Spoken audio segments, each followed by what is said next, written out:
In this country, we have almost 14 million people living in food insecurity. It's a third of the food we produce globally is thrown away. It's not beyond the wit of man for us to solve this. I know it's not always the right thing to say, but I pretty much say yes. If I think there's an opportunity I can get something from, I'm like, yes, please. Everyone thought I was absolutely mad. There's only one vowel difference between networking and not working. It took 9 rounds of IVF to have my 2 children. So I basically spent all of my 30s doing IVF and being a CEO at the same time. You try chucking anything at me that's harder than that. I defy you to.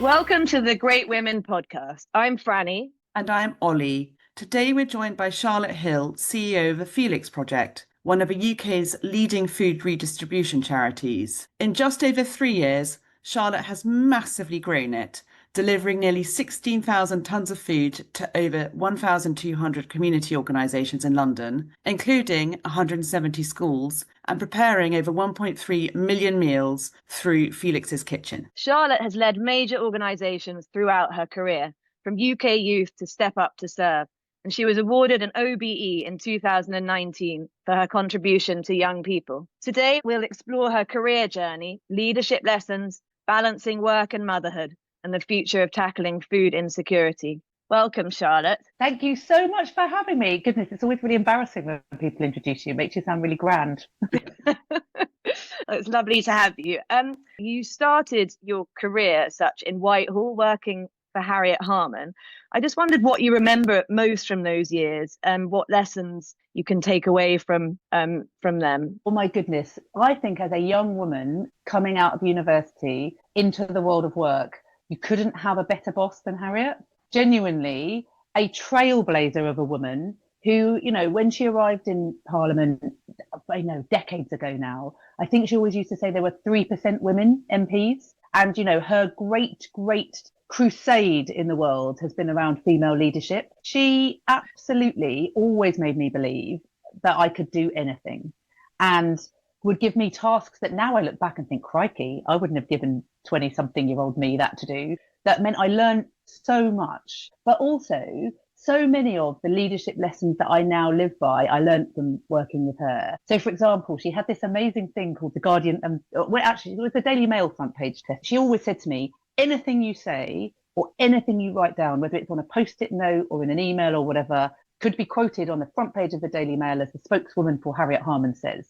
So in everything you ever, in any job you ever have, write down, always think through, would you be happy for it to be on the front page of the Daily Mail? And actually, it's a brilliant life lesson that I use all the time now. And I've got so many of those. She had this amazing thing called the Usual Suspects list. So this was way before LinkedIn or social media.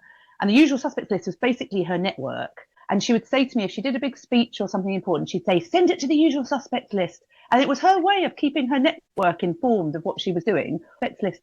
And so she was one of the very early people who taught me about the power and importance of building and maintaining a network. So honestly, I could just talk for hours about how much I learned from her. She was the most amazing woman to work for. It sounds like it was an absolutely fantastic experience, and in a way, amazing that she was your first boss. How lucky. Most people don't have that female role model to look up to, you know, from day one. Sounds like you enjoyed working in Whitehall, but what prompted you to kind of move away from politics? Did you always have a bit of a calling, or was it a case of kind of right job, right time? What prompted that move? Do you know what? It was a combination of things. One is my mum was always an avid volunteer. And so from before I could walk, I was carted around to all sorts of different voluntary sector organisations. She was a single parent, and therefore, if she went, we went.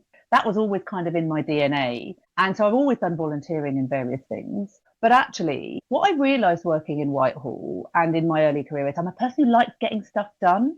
And actually, Whitehall is not a very good and easy place to get stuff done. It's slow. It's like wading through concrete and treacle. You know, there's lots of great things about working in Whitehall, but there's lots of really frustrating things. And actually, I realised I wanted to get stuff done. And I was doing a job with Harriet at the time. A lot of what I did was being influenced and lobbied by the voluntary sector. And I thought, you know what? I think I want to sit on the other side of the table and go and be doing the stuff for a while. And I didn't know if I was going to do it forever, but it turns out I went to the other side of the table and loved it. And really loved rolling up my sleeves and doing some delivery.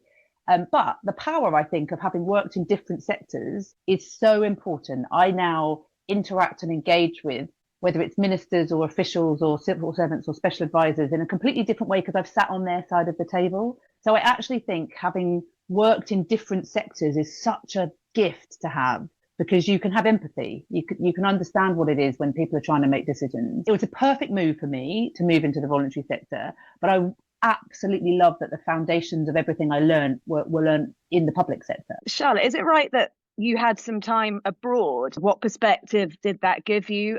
Do you think it is a good thing for people in general to spend some time working abroad, even if they ultimately want to return to the UK? What value does that experience give? So much value. Again, if you're fortunate enough to have the opportunity to work in any different context, whether it is in a different sector, in a different country, like everything that makes you good at any sort of leadership position is one, I always think empathy, like being able to understand someone else's perspective and position or whatever, but also nicking other people's good ideas. So genuinely, whenever I've gone to other countries, I've been like, wow, they do this differently, or they think about this differently, or whatever. And you can bring that into whatever you do. And so everyone thought I was absolutely mad. I had this great job at the NSPCC doing policy and public affairs. I quit my job and sold my house and went overseas for 2 years. And everyone was like, what are you doing? You're just getting your career going. But I did some really good policy and public affairs work in Australia and loved it. I learned so much. And also have kept in touch with lots of the people I've met in all these different countries, and now have this amazing global network of people. And the world is small, really. You know, you can get in touch with people and still connect and do things together. So yeah, I've been really fortunate. I would say to anyone, I mean, I'm a person who, I know it's not always the right thing to say, but I pretty much say yes. If I think there's an opportunity I can get something from, I'm like, yes, please. I got so much out of working overseas. I think it's a great gift if you're able to do it. Franny and I met on our year abroad, and 20 years later, we're doing this together. So Exactly. You never know. Life is long, and you never know where all these different people you meet will take you. I bet you two, when you met overseas, never thought you'd be doing a podcast together. Well, certainly not in our 40s. Good for you. You came back to the UK and, you became a CEO of UK Youth in your 20s. And I spent most of my career in the city, and I definitely suffered from imposter syndrome there. But how did it feel for you? Were you kind of very excited, really nervous? Did you think, oh my gosh, how am I going to do this? Or was it off you went and no problems? Oh, goodness, as with everything in my life, the combination of terrified and excited is, I've realised, my perfect juxtaposition. Basically, if I can find anything that makes me equally scared and excited, I know I'm in my sweet spot. Because that's like, so I always say to my colleagues, I want a sweaty palm moment at least once a day. Like I want to be outside my comfort zone at least once a day, because that's how I learn, right? And that's how I grow and develop. And so goodness no, I didn't know anything about running a charity. And at 29, became the CEO of a big UK-wide, organisation. And I was leapfrogging. I hadn't been a director. So I'd gone from being basically a kind of a head of middle manager, and became a CEO, then managing people who had been in their jobs kind of 25 years, 17 years, 15 years. I was probably about 15 to 20 years younger than every single one of the people I was then line managing. And I'd never been a chief executive before. And so goodness me, I learned on the job and rolled up my sleeves and worked blooming hard and was humble. I think in these circumstances, you have to be really humble, and you have to learn from people who know an awful lot more than you. And as I learned very early on in being a CEO, the key to it all is, of course, you've got to inspire and motivate people to go in the direction you're going in, but you have to really just recruit and hire people who are much, much cleverer and better than you at the jobs they do, so that all your job is to make sure they can do their job brilliantly, and then you're fine. Like, I think you just get out of their way, let them be outstanding at doing what they're doing, make sure you get them everything they need and inspire and energize them to get somewhere, but like recognize that they're much more expert in what they do than you are. That's the secret to everything. And did you, while you were doing that first CEO job, did you seek any kind of mentorship? Did you seek advice or? All the time. My goodness. Do you know what? I'm very lucky. I have still to this day got kind of mentors and coaches and supporters who I go to for people who have been there, done that. And I did then, and I still do now. But also the thing I did as I became CEO at UK Youth, which was a game changer for me, was I formed an action learning set with some other chief execs of other charities. And I'm a person who learns by doing. Like, if you give me a textbook and say, read this, this is how you're going to learn, I'll pretend I'm going to read it, and it will sit on the side of my desk for absolutely ages and I won't read it. Whereas the live kind of action learning set coaching, which is effectively as a group of chief executives, you all bring your actual live current issues to the table and you support each other to solve them. You coach each other. Goodness, that group of humans is what got me through that first chief exec job. People who I could bring, and we built such a deep level of trust in that group. And actually, we met as a group for about 10 years.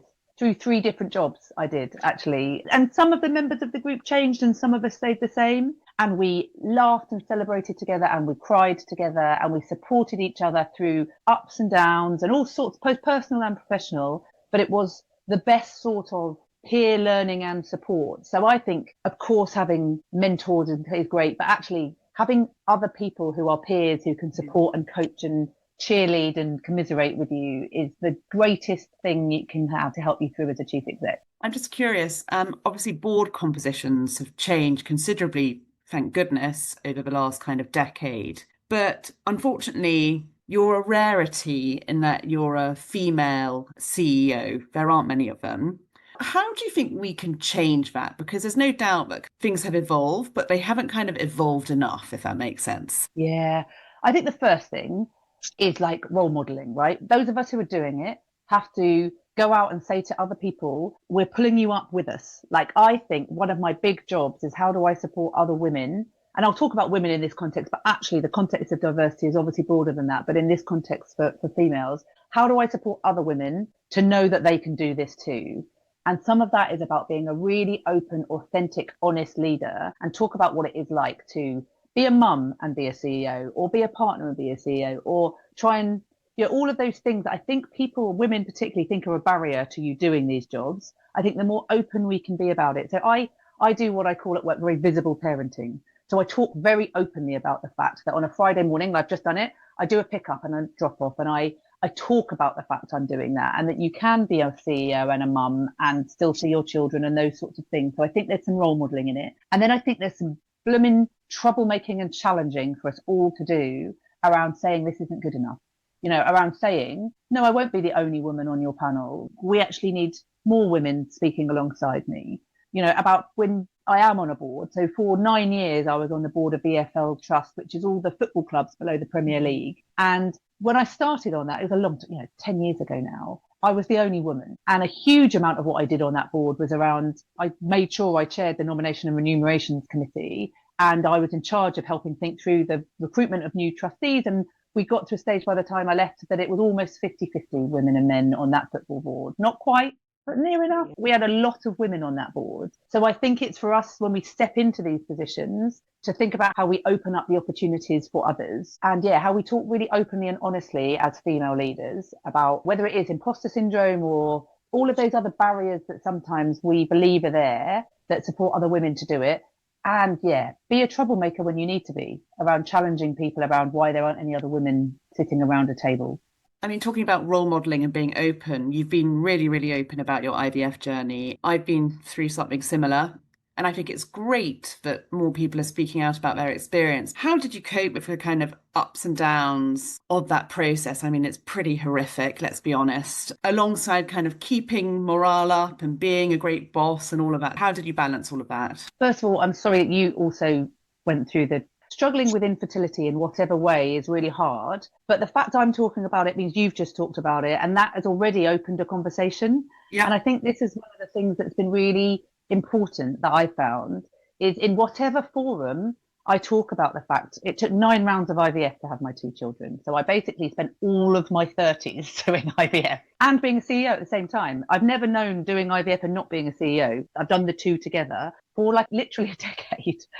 And whenever I've in any forum talked about it, people don't often feel comfortable talking about it openly in the forum, but they might follow up with me afterwards and say, it's so nice to hear you talking about it. I've been through this too. Or actually that vulnerability you felt comfortable showing has made me realize it's fine to show you're vulnerable and still be a leader. And it doesn't even have to be around IVF, actually. I think what it shows people is it's fine to talk openly, even in a leadership position, about what you're going through if it's something difficult. And actually what that does is it builds trust with the people that you work with, and it gives them permission to also say, actually, I'm struggling too, and I need a bit of support about this or that, and that's okay. So I think just talking about something difficult sometimes is really good. And then personally, good Lord, when I was interviewed by the board of the Felix Project for this job, I had a 1 and 3-year-old at the time. I remember them, they asked the kind of classic question, what makes you think that you've got the kind of resilience to step in and do this job or something? And I said to them, I've done 9 rounds of blooming IVF. I'm not sure there's anything that can show that I've got the resilience to do anything. Which I think took them aback a bit, actually. I don't think they were expecting that answer. But I genuinely think, goodness, it's really made me believe that I am titanium. If I can do that and be a chief exec and go through all of the roller coaster that is both emotionally and physically, that is IVF, you try chucking anything at me that's harder than that. I defy you to. It has made me believe that I can weather a storm. And actually, that is such a transferable skill. It is so transferable into any situation I now put myself in that's tricky. I'm like, I know that I have the robustness and the resilience to get through this. And that's a superpower. That is an absolute superpower. And so even though it was a blooming awful and difficult thing to go through, goodness me, it's given me a superpower that I believe I can do difficult things. And as women, we should realize, right, whatever it is we're doing, we're often doing really, really hard things alongside doing our jobs, and we can do it. That's a superpower.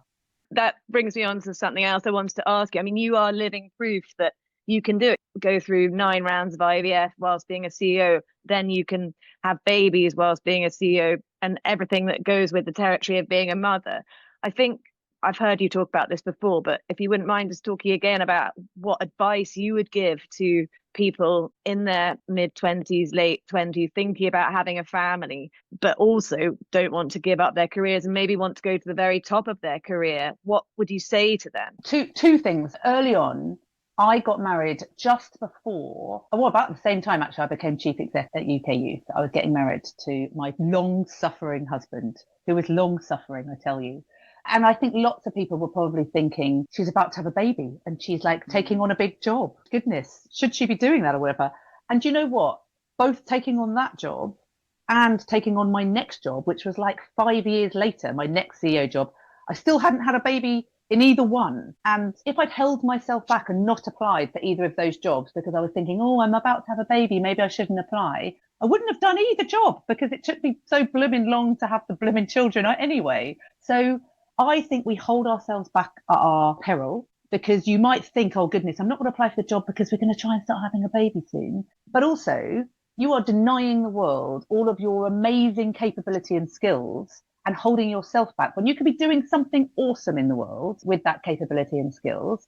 And the world needs you. You've got something great to offer in whatever sector or career you work in. Women bring so much in terms of different approaches to problem solving and all those things. Diversity is such a good thing, but we need women to put themselves forward for the leadership position. So I would always say to people, look, I'm not going to say to anyone it isn't blooming hard, either going through IVF and being a CEO or having small children and being a CEO, or I've got a 6 and a 7-year-old now. It's a juggle, but it makes me a better boss and it makes me a better leader and it makes me better at my job. I prioritize better. I use my time better because I know I want to finish work at 3:15 so I can walk down the road and pick up my kids. So I've got to be really, really efficient and effective with the time I've got. But it's so important that people realize that you can do both. And there's compromises and sacrifices and all of those things. But if that's the choice you want to make, and it isn't for everyone, you can make it work. And you just have to be like hyper organized and realize that it isn't always going to be perfect all the time, but you can do it. And Charlotte, what are your kind of non-negotiable boundaries? You say on a Friday morning you take your children to school, which is lovely. I'm assuming that's one of them, but are there others that you're like, absolutely not, I'm not moving on this one? My first rule in life is that people always think you're going to say that your children are the most important people in your life. Actually, my partner is the most important person in my life, because what I've realized is if our relationship is good and solid and awesome, then they have the stability and happiness and joy of 2 parents who love each other and a team who are supporting them. So actually, the non-negotiables are in my life are the fact that if my husband doesn't play tennis and football on a Monday and Tuesday night, he's a very grumpy human. Like basically, he's very simple. He needs to play sport and run around a bit like a dog. He needs to be fed and he needs to sleep. All of those things have to be enabled for a happy Dave. I mean, I hope he never listens to this, but genuinely, a big boundary for me, therefore, is like, if for whatever reason I do have to go to a work event on a night he's playing sport, then I will organise a babysitter. It isn't fair that his sport is not enabled because of my job. It works. So boundary number one is Dave playing sport. And then boundary number two is drop off and pick up on a Friday are really important to me. And of course, if there is something that the world will stop if I don't do for Felix on that day, there can be an exception to every rule. But pretty much on a Friday, people will know I work from home on a Friday because it's those days. And then the other boundaries for me are really just around fun. I am really lucky. I do a job I love, and there is a lot of joy in my life because I'm really passionate about the job I do and I love the people I work with.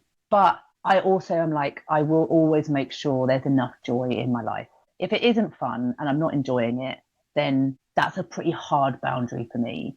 If I get to an end of week and I'm like, crikey. No, it never happens. I don't think I've ever had a week where I've got to the end of a week and there's been not enough joy. You're a woman after my own heart, Charlotte.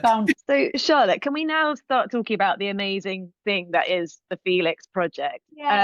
Brilliant charity. Can you tell people about its origins and what it does? With absolute pleasure. So the Felix Project started almost 10 years ago now. And before I tell you what we do, I'll explain why we're called Felix. So there was a young man called Felix who was passionate about both food insecurity because he played football. He was from a privileged background and he played football against boys who hadn't eaten. And he said to his parents, how can this be right? That we've got people who haven't been able to afford to put food on the table. And so was a passionate kind of campaigner around it, but he also cared about the fact that there was surplus food in the world. And so he, as a young man, wanted to do something about that. So very, very sadly, he went away on a school trip and died very suddenly of meningitis. So heartbreakingly, his parents thought rather than doing something in his name that was around meningitis, they thought what would have been the impact Felix would have wanted to have in the world had he lived. And so they set up the Felix Project, which was a small project in West London, rescuing food from local shops and supermarkets that was surplus and giving it out to local charities. And our logo, which I'm just putting there so you can see it, is actually his last ever signature and his last Mother's Day card to his mum. I say this about 5 times a day to people. And normally I'm always wearing green in this logo because I want to have it close to my heart, because actually I think, my goodness, God forbid something awful happened to my children, I would have the strength and humility that Justin and Jane have had to build something so powerful and amazing in their son's name. But I always say we're a world-class logistics company with a big heart, and that there is a bit of Felix magic sprinkled in everything we do, because it's this young man that we do it in the name of. And that honestly is the magic that the whole organisation is run. We have the most amazing community of people who this year will enable us to redistribute about 45 million meals to Londoners most in need. And what we do is effectively work with every part of the supply chain: farmers, redistributors, manufacturers, retailers, you name it.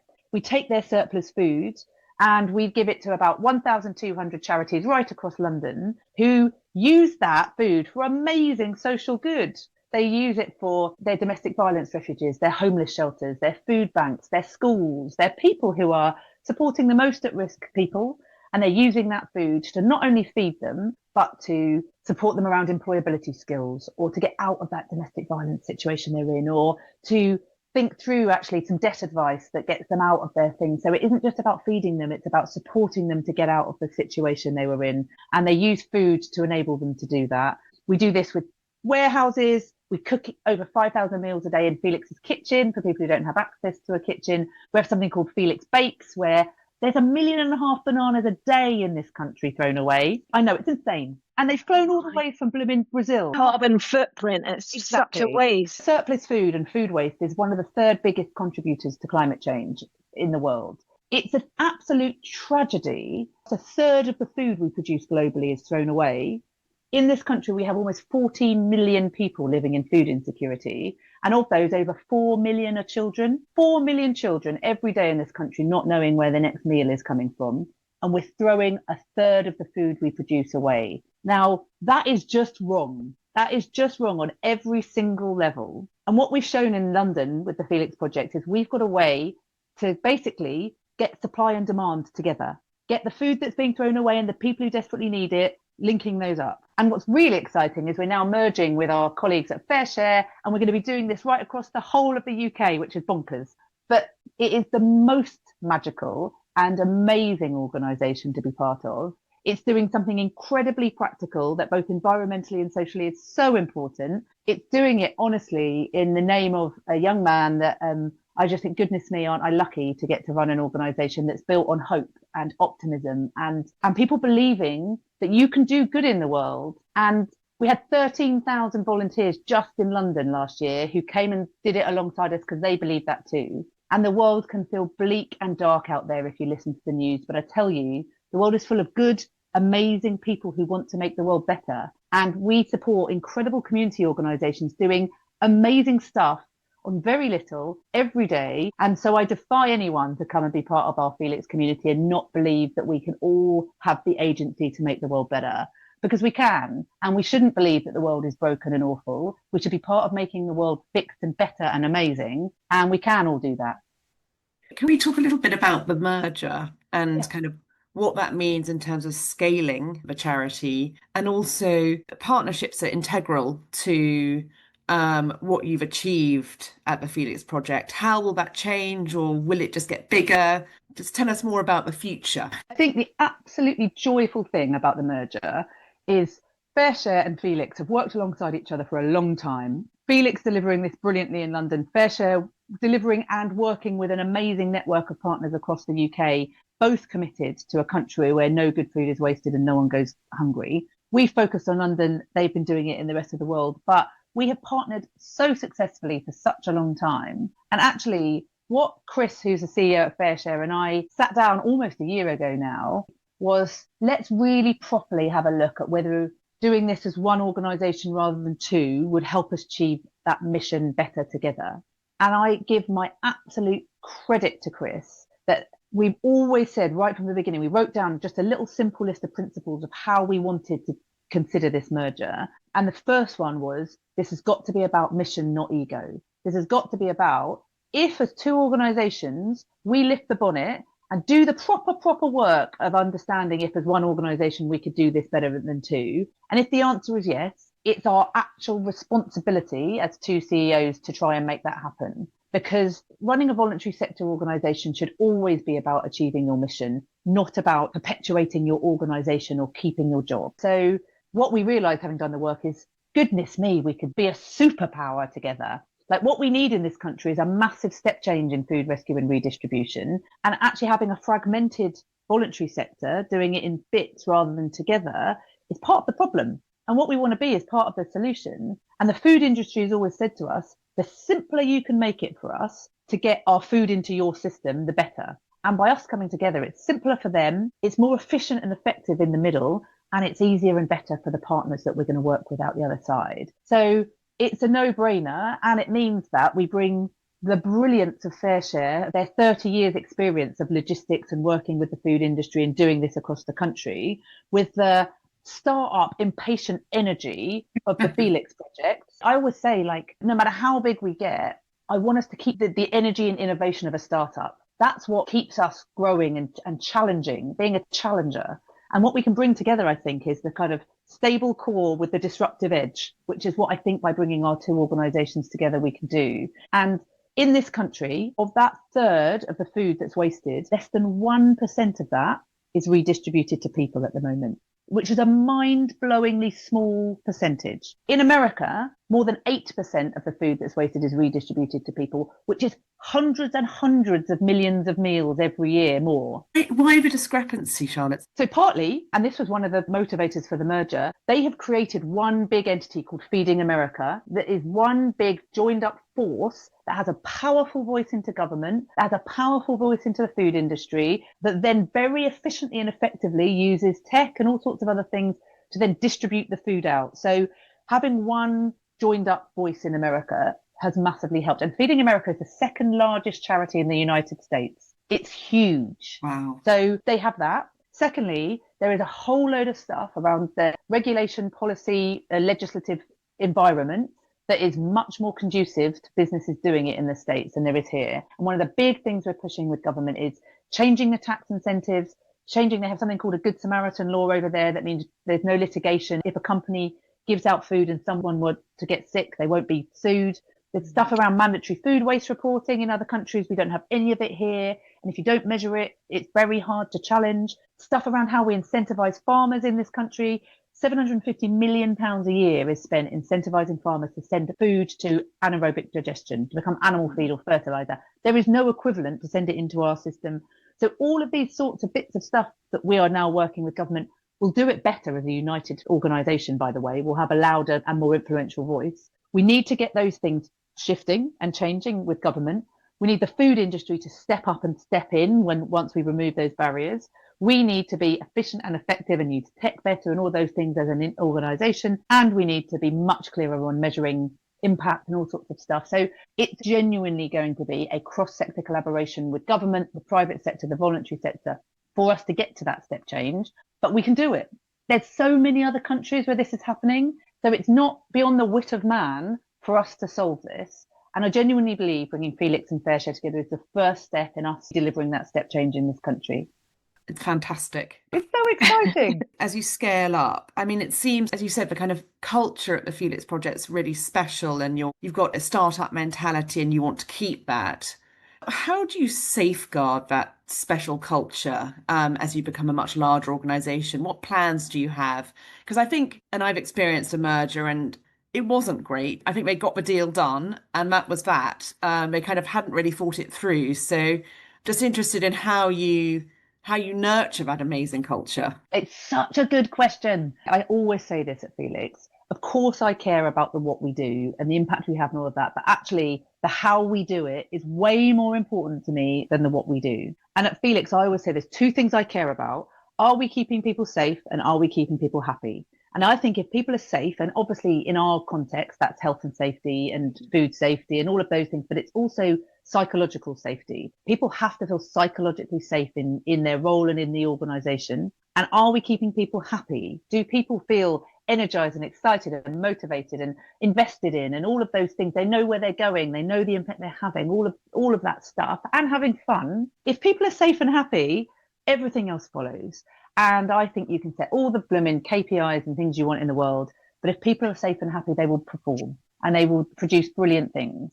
So that is a kind of guiding principle for me. But in terms of creating the new culture for our newly merged organisation, Chris and I have talked about this a lot, which is it's got to be a new culture for the new entity. And what a great opportunity to bring the best of both. Because if you're honest in any organisation, there's things you love and there's some things you'd probably love to leave behind. It's a lovely moment in merger to say to all of our colleagues, like, what do you love? What do you love about being in your organisation? And how do we take that forward? But actually, what are the things that you don't love? What are the things that we could use this as an opportunity to leave behind? And that's exactly what we're going to go through as we go through. We're still going through the merger. And what is it? What is it we want to be as this new entity? I love change. I know not everyone does, but I think it's such an opportunity to make things better, to improve things. And there's loads about Felix that's brilliant. And there's loads about FareShare that's brilliant. I think it's a great opportunity for us to grow up a bit as a young organisation and for FareShare to bring a bit of puppy energy that we bring. And those two things together are really incredibly powerful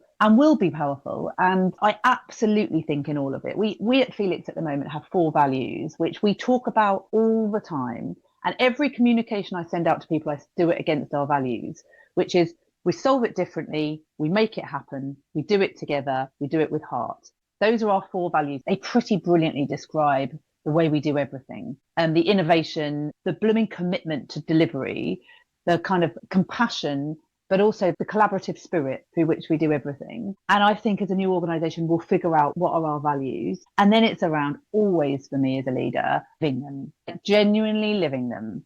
Of course, you can write these things down or whatever, but how you behave is really what people see and feel, and how you make people feel and how you walk the walk and not just talk the talk is really the only answer, right? You've got to actually then well do it. Lead by example, which you seem to be doing brilliantly. And actually, you talk with such passion and just joy about your job, it's hard to imagine that there have ever been any challenges, but I'm sure there have. Every day. Can you think of anything in particular that came up and then you solved, and it's been a real sort of valuable learning process for you? Every single day. The joy of running a really operational business is like you have to like problem solve constantly, like literally constantly. So Shane, who's the chief operating officer at Felix, on a Friday has I can't use the expletive because it's a swear word, but mess up Friday session where basically we all talk very openly about what's gone wrong that week and what we've learned from it. And so we built a culture around accepting that failure isn't bad. And in fact, I'll show you, I've got this this sits on my desk and I look at it every day.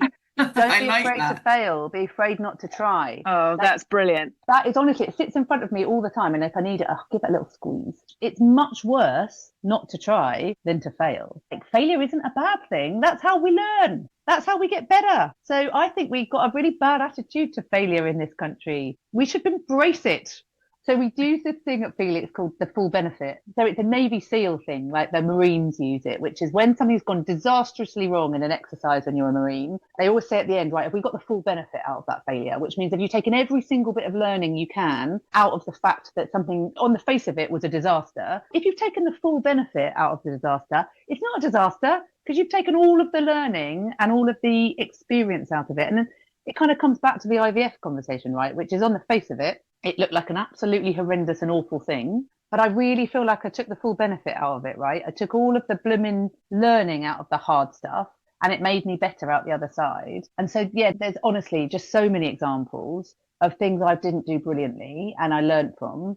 And I think it's our approach to it. As long as you learn from it, then it's okay. If you keep making the same blooming mistake over and over again and you don't learn from it, then it's not fine. Now, Charlotte, it sounds like you're going to have your hands full with the merger and you're going to be leading the merged entity, which is absolutely amazing. But in sort of 5-10 years' time, when you feel like you need a change again, and, you know, people do need change, and you said you love change, basically we need more feisty, amazing ladies like you in politics. So my question is, would you ever go back? Would you consider it? So back to ground rule number one, which is Dave happy? We very early on in our relationship had a conversation about me going into politics, and he said it was one of the things he was like not massively keen on. Politics and family life are really hard to do together. And I've always been really respectful of the fact that that's a kind of red line for him. I love running a charity. I love it. So I can't imagine a world for now in which I wouldn't want to do it. That's fair enough. And you're making change happen, as you say. You're not frustrated by the political system. Yeah. So going on to, I just can't imagine what you do to relax, and if you ever have a minute to relax. I know that you like football. Is that something you relax with? This is going to make you laugh out loud. So at the moment, going through this merger, I got to halfway through this year and realised basically all I'd done was work, because it's really intense. Getting to the merger point is a lot of work and a lot of diplomacy and a lot of bringing lots of different people with you. And so to mitigate that, I signed up to run the London Marathon in April. And I know this sounds mad. So this weekend, I'm running the Royal Parks Half in 2 days. I know this sounds insane when you're an incredibly busy person to layer another thing on it. But actually, it has been the thing that I think is keeping me sane, which is what I've learned. And I'm not a runner at all, by the way. But what I've learned is exercise really helps me relax and it helps me physically and mentally. Like, it really does. Like, putting on my headphones and a pair of trainers and getting out the door and going for a run gives me the only bit of solitude I have in my entire life. Because if I'm not with people at work or with my children or whatever, like, other than being in the shower, running's all I got. Giving myself the ginormous challenge of for our newly merged charity running the London Marathon next year is actually really helping me. Even though it is adding another layer of stuff of like fitting in training, it's helping me a lot mentally and physically feel better. So at the moment, running is the answer to that question. It's amazing. Franny once taught me into doing a half marathon, and she got all the benefit because she actually did some training for it. I turned up on the day and did it. Not clever. Not fun. Oh God. That's the other thing, right? Which is motivating me, which is I want to enjoy the London Marathon next year. Like, I want it to be a joyful and fun experience. And I know the only way for it to be a joyful and fun experience is to put in the work. You have to put the time in. You have to. And so we ask everyone this question, and it's really meant to be a bit of fun. But if you could share a cocktail with one great woman from either history or today, who would it be? Oh, great question. Do you know what? I've got so many people I could say to that. Do you know what I'm going to say? I'm going to say Baroness Dame Louise Casey. It makes her sound really posh, and she's not at all. Louise Casey, for anyone who doesn't know her, is an absolute force. She is just the most amazing kick-ass woman who I've had the absolute privilege to work alongside in various different ways. So she and I did this mad freezer project for the King, getting 850 fridges and freezers out to community organisations. She sits on the board of the King Charles III Charitable Fund and has worked with the King for a really long time. And Dame Martina Milburn set up something called the Coronation Food Project with the King. But whenever I spend time with Louise, I feel equally inspired and engaged and energized to believe I can do more to make the world better. But also I have so much fun. She's just one of those people that, like, sitting down and having a cocktail with Louise would be like both amazing and energizing, inspiring, and I'd learn a lot, but it would also be really, really, really fun because she's really fun. So I would pick her. She's also a troublemaker. That's what I like about her. She's worked with like the last 5 prime ministers doing big reviews. Like she's doing the big social care review at the moment. She's done them for literally every persuasion politically. She's worked for them, and she's not scared to speak truth to power. And that's what I love about her. So anyway, she would be my cocktail buddy. He sounds amazing. And lastly, if you could give your younger self a piece of advice, is there anything that you reckon she could have benefited from? Yeah, I think I'd always say just say yes to everything. Like, I know that this is not a popular thing to say now. And people say to me all the time, you need to say no more. That's why I've built my network. We talk about all this collaboration and the things that make all of this possible. Everything happens in the world because of relationships. And you build relationships by being in the room. Another brilliant woman, Dame Julia Cleverden, said the most brilliant thing to me, which is there's only one vowel different between networking and not working, which is the most brilliant saying. Going into a room and working that room blooming hard and getting every single bit of the network you can out for your organisation is something she taught me as a young woman. Saying yes to things, being in a room, but then really squeezing the juice out of the orange is the thing I'd say to my young self. Work every room. And I've got much better at it as I've got older, but I think it's something that younger women have less confidence in doing, in going into a room where you don't know anyone and just having the confidence to go around and talk to lots of different people. Honestly, I think that's the key to success. It's like building your network and then working your network hard to achieve what you need to. Charlotte, thank you so much. It was such a pleasure to have you on, and we've learned so much and taken away so many little nuggets for life, shall we say. So a huge thank you. Thank you, Charlotte. That was amazing. Thank you so much for inviting me.